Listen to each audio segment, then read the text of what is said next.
See that girl in the back row? That's Rosie. She loves learning about language in Miss Construe's third-grade English class. Rosie thinks metaphors and similes are as much fun as a barrel of monkeys. But one day, during the lesson, something strange happened. Okay, Rosie, it's your turn. Can you give the class an example of an idiom? Feeling strangely out of focus, Rosie opened her mouth to answer, and out plopped a frog instead. The frog told Rosie that his name was Frankfurt, but he'll just be Frank. He went on to tell her how his best friend Time had quite suddenly flown to the moon. Rosie's jaw dropped to the floor as she could hardly believe what was happening. Then Frank explained how it had been written in stone a long time ago that a girl named Rosetta was the only one who could help get Time back. He was very sure that his friend was feeling blue up on the moon and that Rosie would be able to get them off the ground running. She quickly calculated the risks and decided to throw caution to the wind. They hopped out through the window together. As they fell into the bushes, Rosie began to shrink. She and Frank fell through a drain pipe into a deep, dark hole. Rosie landed hard and let out a yelp, but Frank told her just to zip her lips. After all, they didn't want to spill the beans, and he couldn't tell if there were snakes in the grass on the other side where it was greener. When they saw a boat nearby, they decided to go up the creek.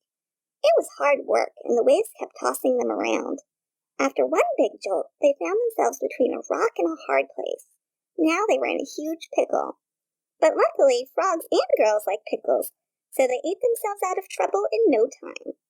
They soon found a ladder back to the surface and emerged into the middle of a busy street. Frank asked Rosie why she looked so jumpy, but she reassured him it was only the ants in her pants. Right away, they saw a huge sign offering a chance to win a trip to the moon. All they had to do was win a 22 tongue-twisting tournaments. As they waited in line, something smelled awfully fishy to Rosie. So they snuck around to the back of the booth, only to find that tuna was the brains of the operation. Frank was so mad he started foaming at the mouth. They demanded their money back, but the weasel tried to tell them lies about how he didn't know that fish don't have tongues. That was just a load of hot air. So luckily, the balloon started to rise. Frank and Rosie jumped into the basket and soon found themselves safe and sound on the moon. They popped out of the balloon and began searching for Frank's lost time. They searched high and low and even with a fine-tooth comb. When they were nearly out of the woods, they came to a clearing, and there before them, for a quick moment, Time stood still. But then he started stumbling around again. They walked on eggshells up to the giant clock face and asked why he was so bent out of shape. He told them how he had woken up on the wrong side of the bed, tripped, and now he had so much egg on his face he felt he had to run away. He would give anything to start the day over. Rosie's head was spinning watching Time run around this way and that, but Rosie knew just what to do. She drew a huge line in the sand. Time tripped over it and fell to the ground.